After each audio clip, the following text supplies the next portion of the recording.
అండి, అందరికీ నమస్కారం. Welcome to Yoddhas kitchen. ఈరోజు మీకు నేను మునక్కాడలతో పప్పుచారు ఏ విధంగా చేయాలో మీతో షేర్ చేసుకోబోతున్నానండి.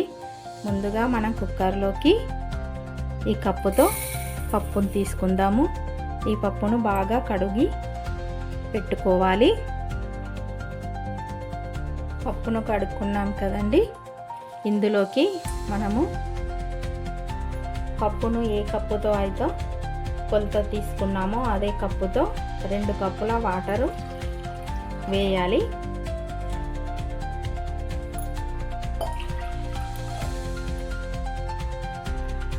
ఇందులో పసుపు వేయండి. 5-6 వెల్లుల్లి రెబ్బలు, కొద్దిగా జీలకర్ర వేయండి. ఒక 5-6 చుక్కల ఆయిల్ వేసుకోవాలి. ఇప్పుడు కుక్కర్కి మూత పెట్టేసి మనం స్టవ్ మీద పెట్టుకోవాలండి. ఒక 2 విజిల్స్ వచ్చే వరకు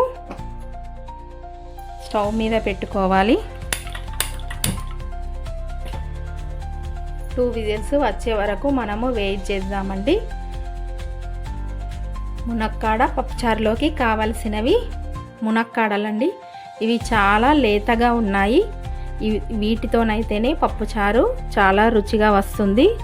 లావుగా ఉంటే ముదిరిపోతాయి, అవి తొందరగా ఉడకవు. మళ్ళీ లోపల గింజలు అనేటివి ఉంటాయి కదండి, అవి చేదుగా వస్తాయి. అలాంటప్పుడు పిల్లలు తినకుండా వదిలేస్తారు. ఉల్లిగడ్డలు, పెద్ద టమాటా అయితే ఒక టమాటా సరిపోతుంది. నేను టమాటాలు చిన్నగా ఉన్నాయి 2 తీసుకున్నాను.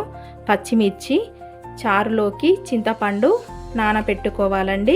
మీరు పులుపు ఎక్కువగా తినాలనుకుంటే కొద్దిగా ఎక్కువగా వేసుకోవచ్చు, తక్కువగా తినాలనుకుంటే తక్కువగా వేసుకోవచ్చండి.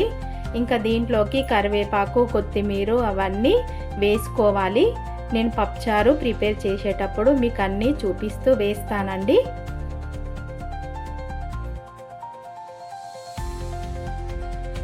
వీడియో మాత్రము స్కిప్ చేయకుండా చూడండి. యోధాస్ కిచెన్ ఛానల్ను తప్పకుండా సబ్స్క్రైబ్ చేసుకోండి. పప్పుచారులోకి మునక్కాడలే కాకుండా ఒక ఆలుగడ్డ ఇలా ముక్కలు చేసుకోవాలండి. క్యారెట్ కూడా ముక్కలు చేసుకోవాలి. ఇందులో ఇంకా సొరకాయ ముక్కలు, వంకాయ ముక్కలు, దోసకాయ ముక్కలు చాలా వేసుకోవచ్చండి. మనము నానబెట్టుకున్న చింతపండుతో ఇలా చారు చేసి రెడీ పెట్టుకోవాలండి. చూడండి పప్పు ఎంత చక్కగా ఉడికిపోయిందో. దీంట్లో మనం ఇప్పుడు సాల్ట్ వేసుకుందాము. సాల్ట్ వేసి నేను ఇక్కడ ఈ పప్పుకి సరిపడే సాల్టే వేస్తున్నానండి. మళ్ళీ మనము చారులో వేసుకోవాలి.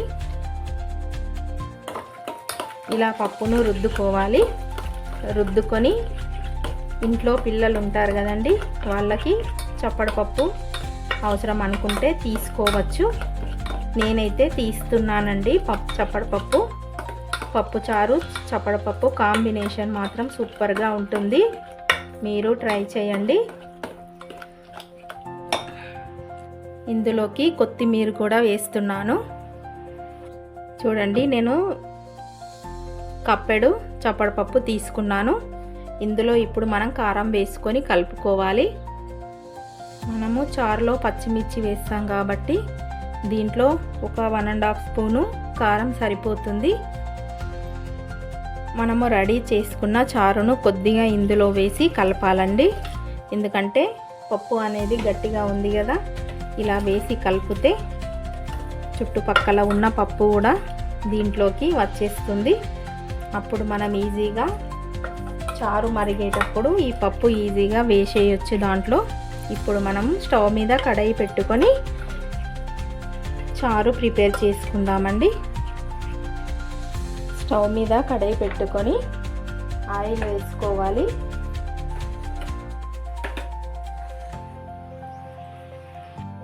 కడాయి వేడైందండి. ఇప్పుడు ఆయిల్ వేసుకుందాము.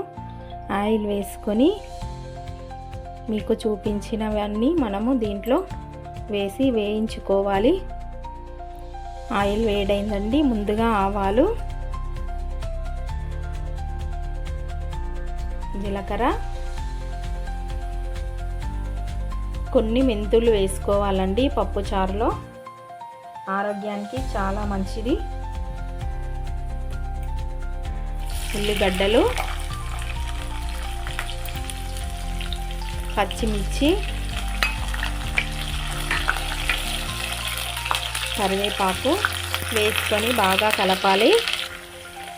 ఇప్పుడు పసుపు వేసుకోవాలి. మనం పప్పులో కూడా వేసుకున్నాం కదా, చారులో కూడా కొద్దిగా వేసుకోవాలండి. వేసుకొని బాగా కలిపి మనము కట్ చేసి పెట్టుకున్న మునక్కాడలు, ఆలుగడ్డలు, క్యారెట్ ముక్కలు ఇవన్నీ దీంట్లో వేసుకొని బాగా కలపాలి.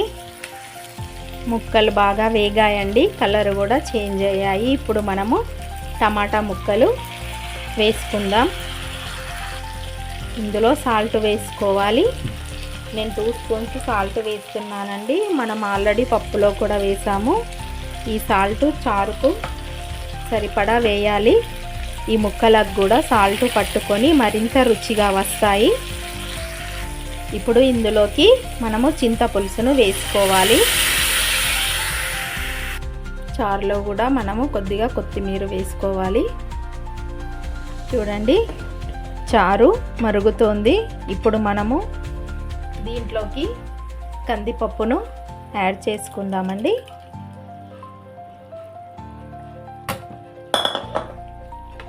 ఇలా వేసుకొని బాగా కలపాలి, బాగా మరగనివ్వాలి.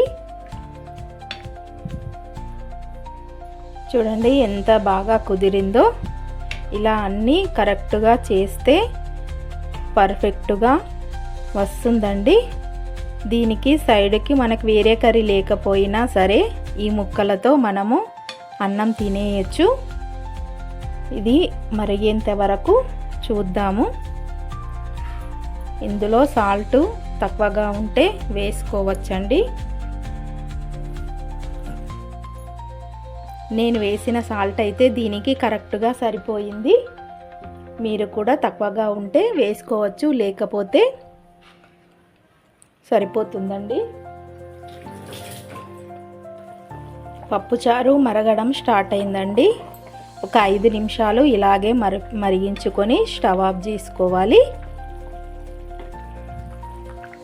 పప్పుచారు రెడీ అయిందండి. నేను స్టవ్ ఆఫ్ చేస్తున్నాను. దీన్ని బౌల్లోకి తీసుకొని సర్వ్ చేసుకోవడమే.